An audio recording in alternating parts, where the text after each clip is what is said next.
नमस्कार साथियों, text book super coaching के सीडीएस सीएपीएफ एफकेट चैनल पे मैं आपका बहुत बहुत स्वागत करना चाहूंगा। सीएपीएफ का एग्जाम हो चुका है और हमने ऑलरेडी अपने चैनल पे जो साइंस कंपोनेंट है, साइंस के सभी क्वेश्चंस और पेपर 2 का एनालिसिस अपलोड कर दिया है। अगर आपने नहीं देखा है तो जरूर जाके देखें।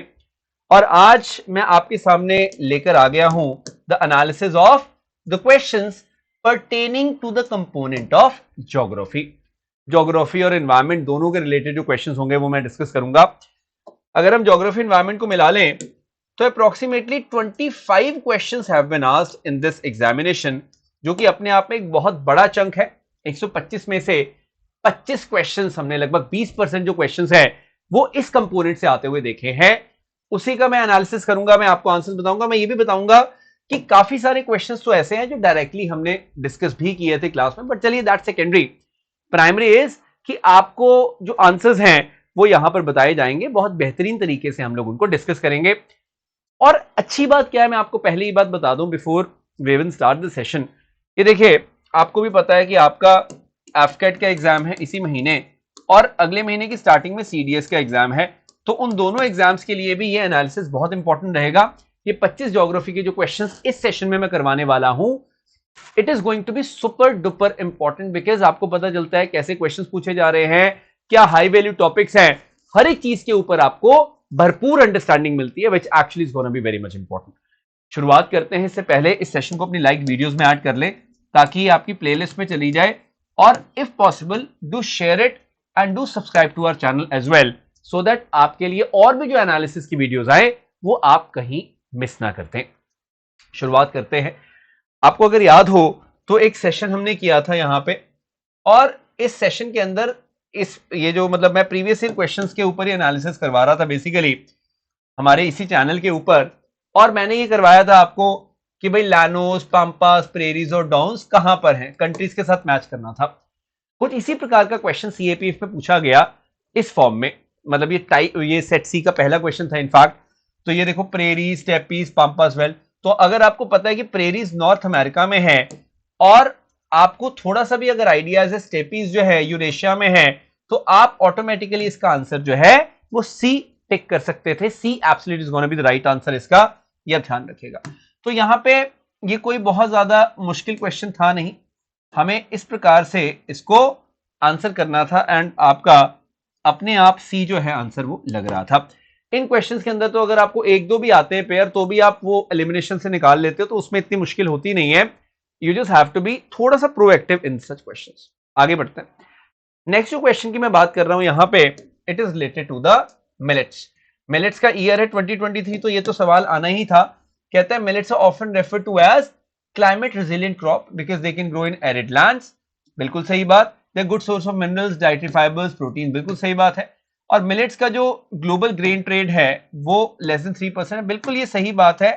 All the statements are absolutely correct. यहां पे सभी की सभी जो स्टेटमेंट्स हैं वो बिल्कुल सही है। सो डी हमारा यहां पर सही जवाब आ रहा है, इसमें कोई मतलब वो बात नहीं है। तो D absolutely is gonna be the right answer, ये आप यहां पे देख सकते हैं। क्लियर? सो मैं हर क्वेश्चन में ज्यादा टाइम नहीं लगाऊंगा, आपको मैं सीधे आंसर्स बताता रहूंगा। मेरा यहां पे मकसद ये है कि मैं आपको क्वेश्चन बताऊं कैसे आ रहे हैं एंड उसके हिसाब से फिर जो आंसर है ऑफकोर्स हम लोग वो डिस्कस तो करते ही हैं। That is the main M. मेरा टेलीग्राम चैनल आकाश चंदेव टेक्स्ट बुक, अगर आपने नहीं ज्वाइन किया है तो इसको ज्वाइन जरूर कर लो, क्योंकि इसके ऊपर मैं रेलिवेंट पीडीएफ भी अपलोड करता हूं। इस सेशन की भी मैं शाम तक पीडीएफ जो है वो डाल दूंगा इस पे, तो उसके बारे में चिंता आप ना करें। आगे बढ़ते हैं। अगर आपने ये देखा हो तो अभी 4 अगस्त को मतलब एग्जाम से 2 दिन पहले ही एक सेशन मैंने लिया था, कंप्लीट सीएपीएफ रिवीजन जो महामैराथन थी। वहां पे हम लोग बात कर रहे थे अबाउट पॉपुलेशन पिरामिड, जो ब्रॉड होता है बेस के ऊपर, ऊपर नैरो होता है, उसका क्या मतलब होता है। तो मैंने आपको काफी सारी चीजें उसके रिगार्डिंग हमने डिस्कस की थी।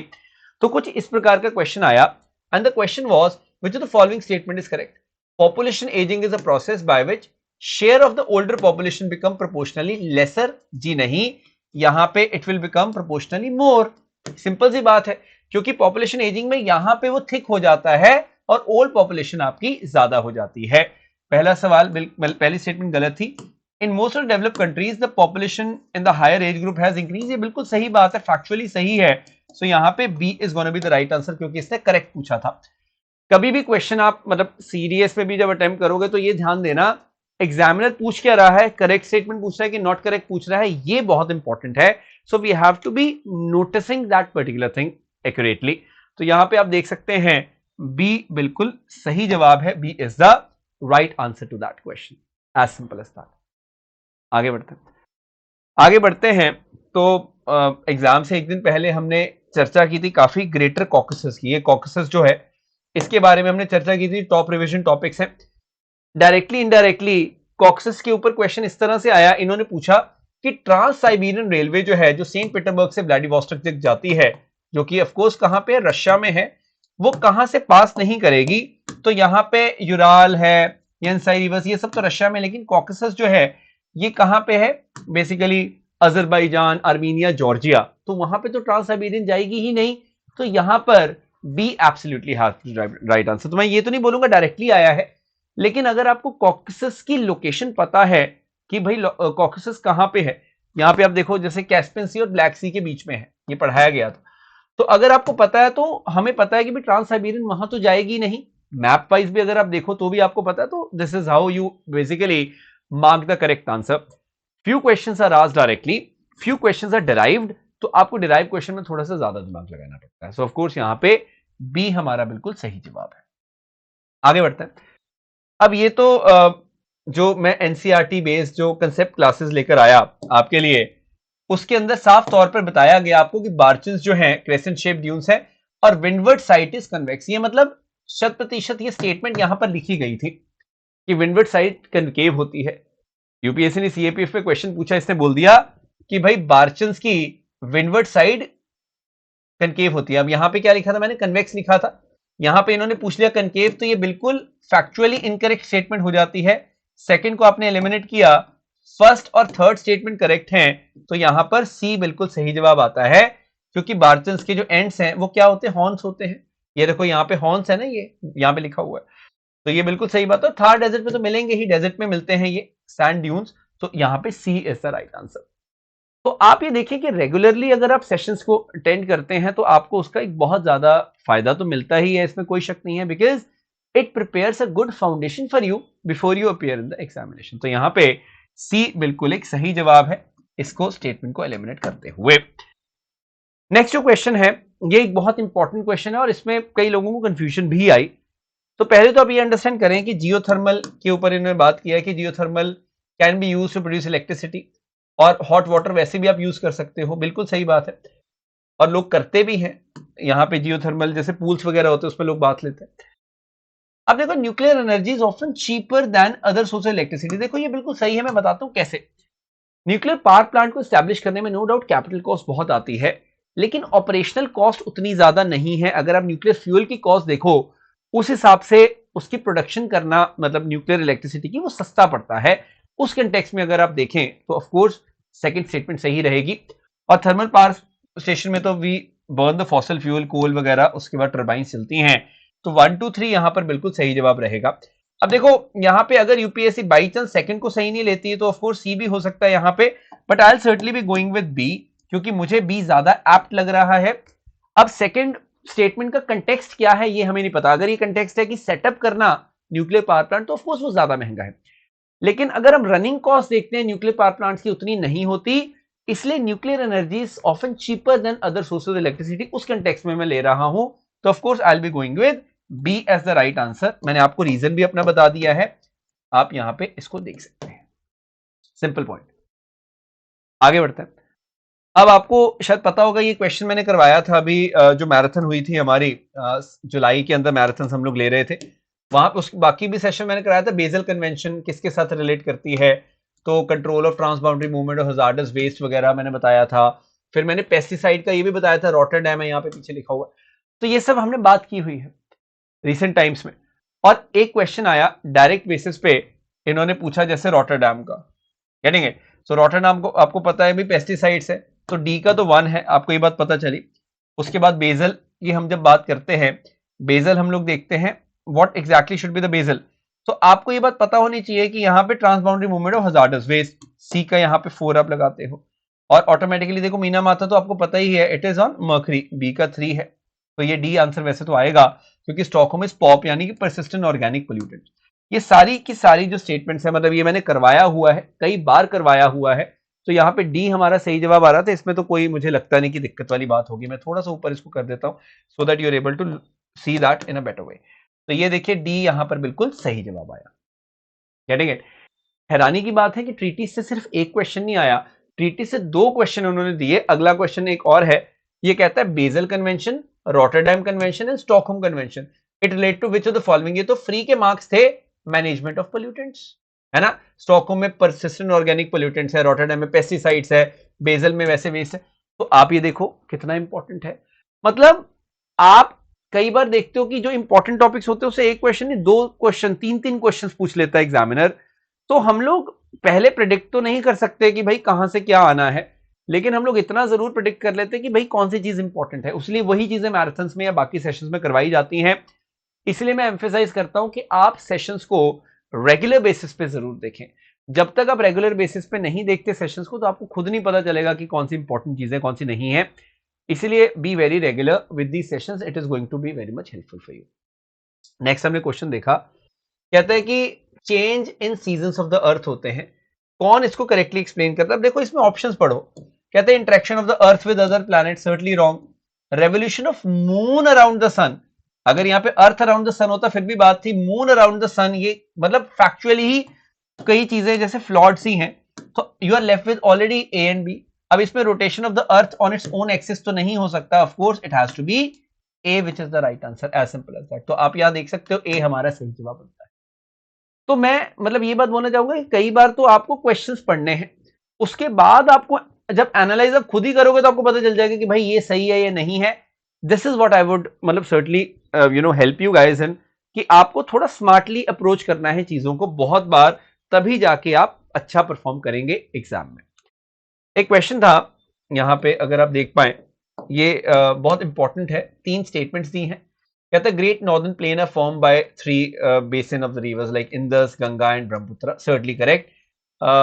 It is one of the most densely populated area on the earth, ये भी सही है। Between Yamuna, Delhi and bay of Bengal, अभी थोड़ा फैक्चुअल हो गया, नियरली 1600 किलोमीटर अवे। ये तो आइडिया आप लगा सकते हो, ड्रॉप ऑफ ओनली 200 मीटर्स है, ये भी सही है। तो यहाँ पे all the statements are certainly correct, A is the right answer. मैं समझ सकता हूं ये एलिवेशन का कंसेप्ट कई बार नहीं समझ आता है, तो कुछ बच्चों का हो सकता है कि गलत भी हो गया हो, but that's how UPSC is. कुछ लोगों ने 1 और 2 भी लगाया है, बट अनफॉर्चुनेटली वो सही नहीं होगा आपका। ये तीनों की तीनों स्टेटमेंट्स हैं वो करेक्ट हैं, ए यहां पर सही जवाब बनेगा, ये ध्यान रखिएगा, वेरी इंपॉर्टेंट दिस इज। तो क्वेश्चन, अब ये सारी चीजें कई बार डिस्कस की जाती हैं, जब नेशनल वाटरवे भी आपको पढ़ाए जाते हैं तब भी हम लोग इन चीजों की चर्चा तो करते ही हैं। तो that's how it was supposed to be. Next जो क्वेश्चन आया, ये वर्ल्ड ज्योग्राफी की बहुत इंपॉर्टेंट कंसेप्ट है। मिड, जब हम रिजेस की बात करते हैं, मिड ओशियानिक रिजेस की हम बात करते हैं, उसका ये क्वेश्चन था। Many of the world's largest mountain are beneath the sea, ये बिल्कुल फैक्चुअली सही स्टेटमेंट है। Some mountain chains are revealed as island arcs, बिल्कुल सही बात है। Mid oceanic ridge form the longest mountain chains, बहुत बिल्कुल सही बात।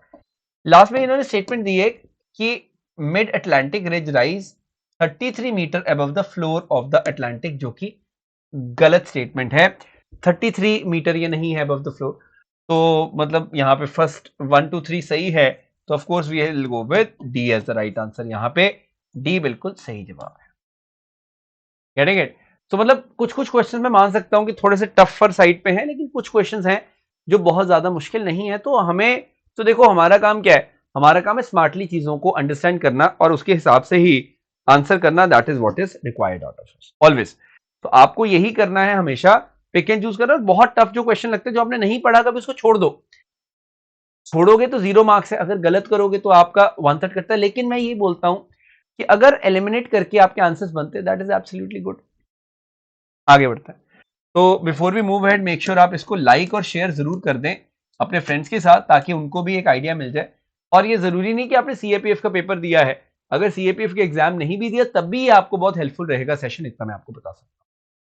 ये आपको पढ़ाया गया था अभी रिसेंटली एग्जाम से 2 दिन पहले ही, कि भाई एक सॉइल है जो लीचिंग के साथ वो बनता है, इसमें लेटराइट सॉइल की बात की गई थी। और एक सवाल आया यहाँ पे लेटराइट सॉइल के ऊपर, इसने कुछ स्टेटमेंट्स थी। कहता है laterite soil is found in high altitude, certainly not.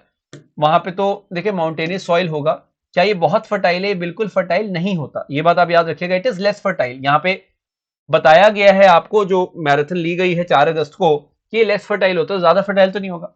आप सेकंड स्टेटमेंट तो मान के चलो गलत है ही है। नाउ ऑफ कोर्स यहाँ पे आयरन ऑक्साइड भी होगी, एल्यूमिनियम ऑक्साइड भी होगा, और ये न्यूट्रिएंट्स में रिच नहीं होता है। तो of course we have to understand, we have got 3 and 4 as the right answer. C would be the right answer. ये स्टेटमेंट गलत होती है, तो सी यहाँ पर 100% सही जवाब माना जाएगा। That's it. तो यहाँ पे सी जवाब सही है।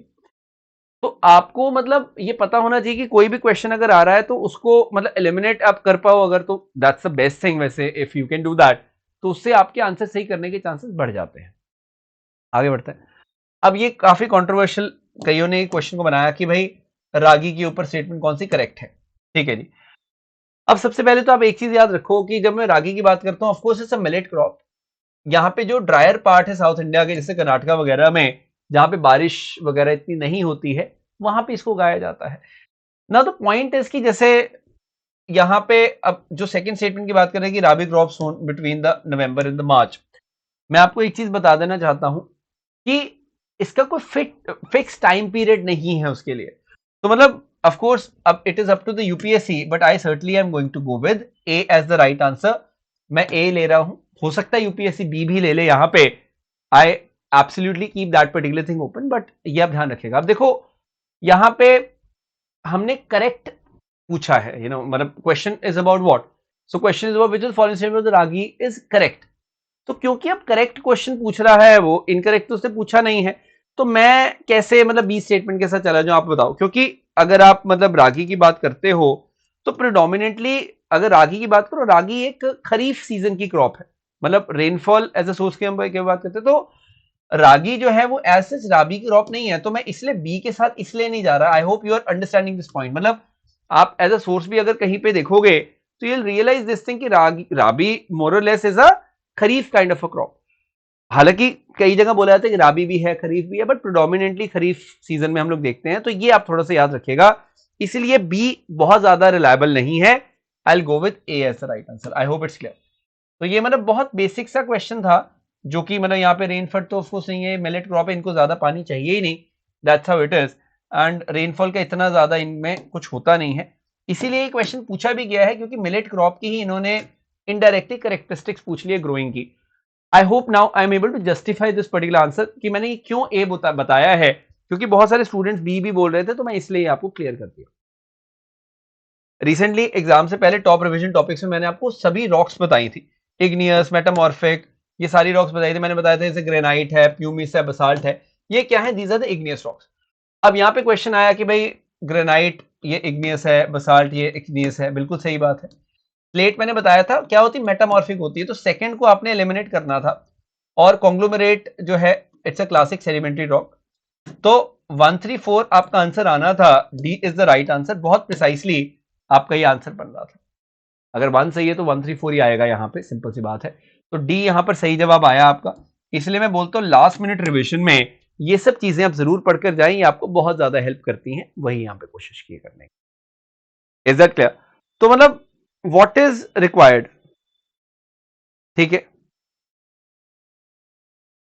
हाँ जी, हाँ जी, हाँ जी।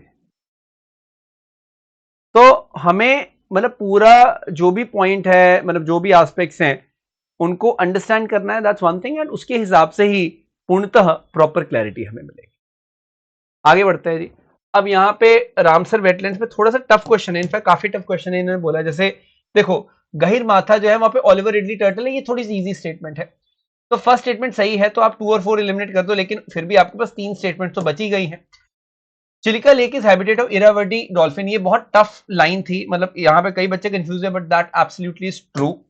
तो अगर आप जैसे सेकंड स्टेटमेंट को ट्रू करते हो, तो ये भी कटता है, ये भी कटता है, आपका डी आंसर अपने आप बन जाता है। वैसे नल सरोवर में वाइल्ड एस मिलती है, सोमोरिरी में ब्लैक नेक क्रेन है, तो यहाँ पे D absolutely is gonna be the right answer. पर still I will say this was a tough one to crack, but that's how it is. देखिए, एग्जामिनर कभी भी सारे क्वेश्चन एक कंपोनेंट से आसान नहीं देता, आसान मुश्किल का वो मिक्स करके देता है, ये हमेशा से रहा है, ये कोई पहली बार नहीं हुआ है। तो ये आप थोड़ा सा ध्यान दें। अब अगला क्वेश्चन आया मणिपुर से, लेकिन टफ क्वेश्चन कैसे था, इन्होंने बोला कि भाई मणिपुर में जो लोकटक लेक है वहां पे फुमड़ी होती है, फ्लोटिंग बायोमास होता है ना। तो उसमें किस प्रकार का सॉइल पाया जाएगा, ये सवाल इसने पूछ लिया।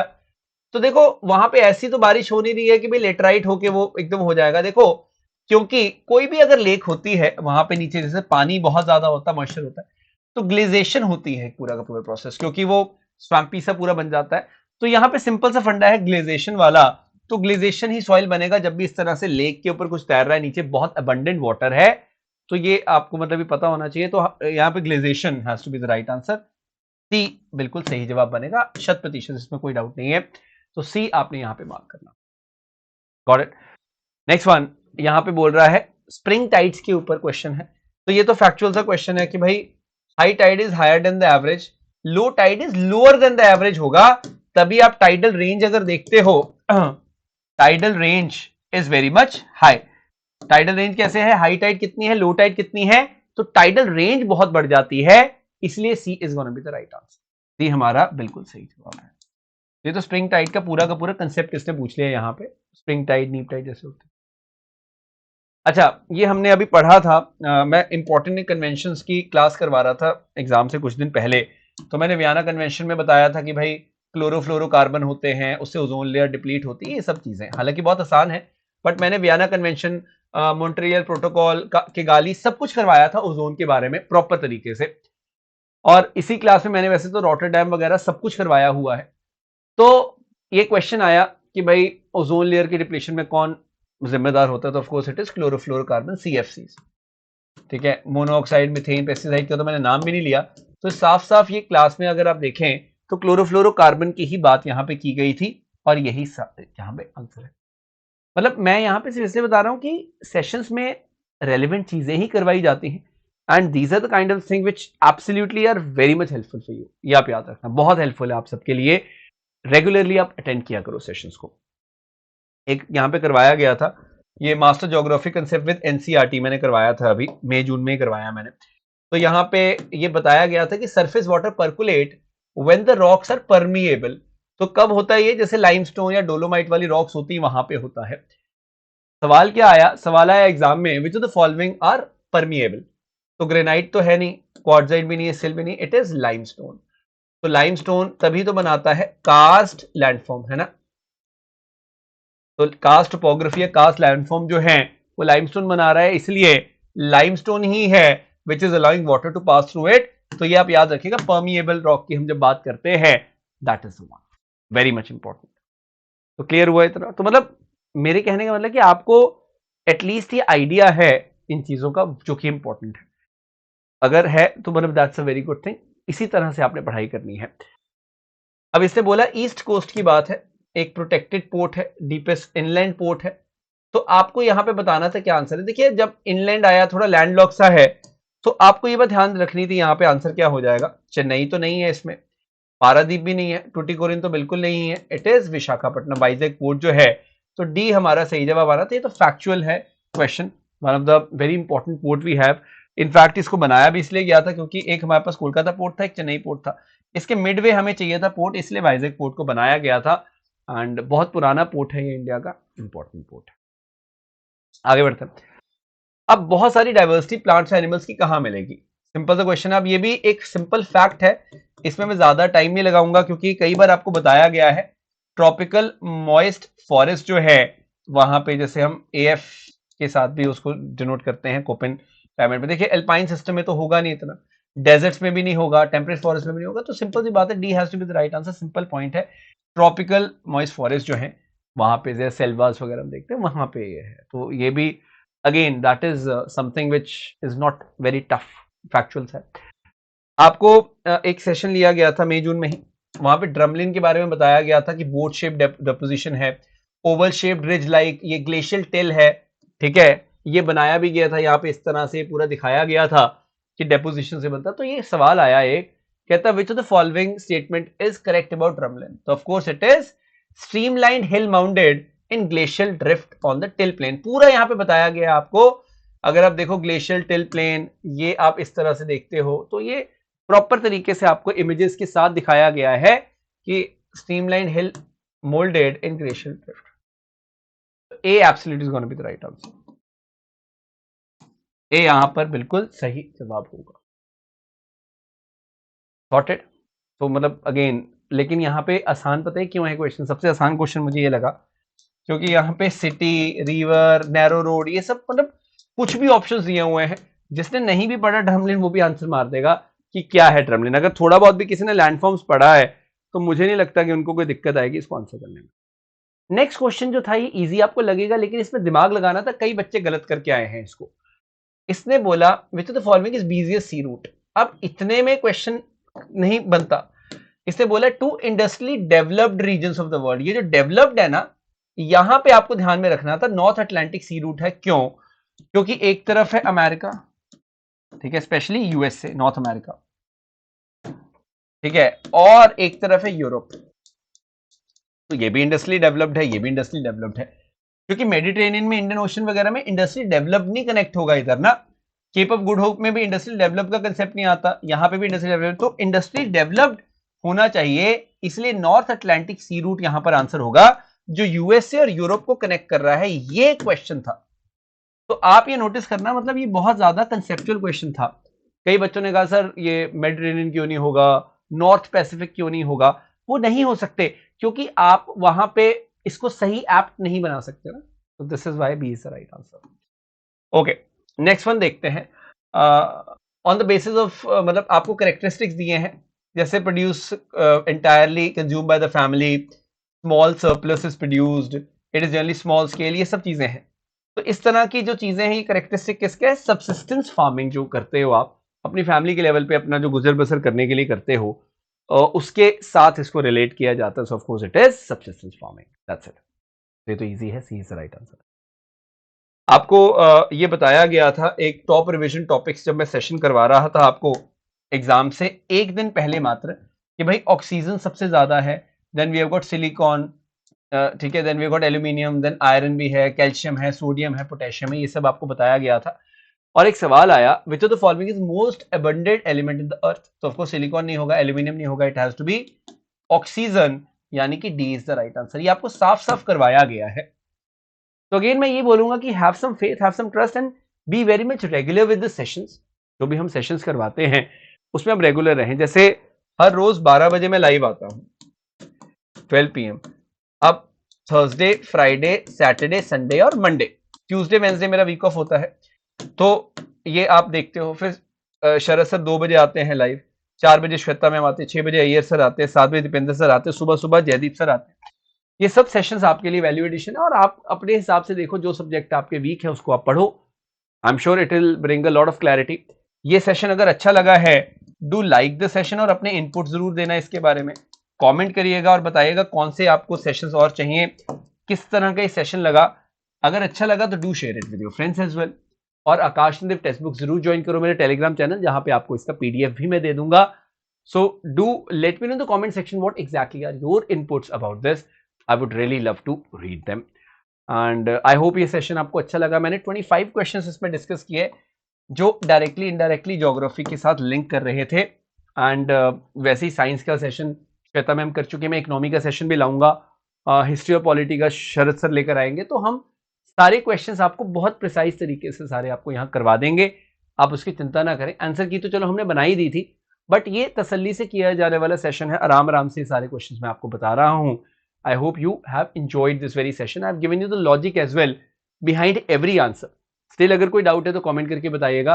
And may you have a great day everyone. And Aakash ने टेक्स्ट बुक, ये टेलीग्राम चैनल जिसके हम बात कर रहे थे, इसमें PDF प्रोवाइड करता हूँ। Clear? So thank you so much, have a great day. जय हिंद, जय भारत।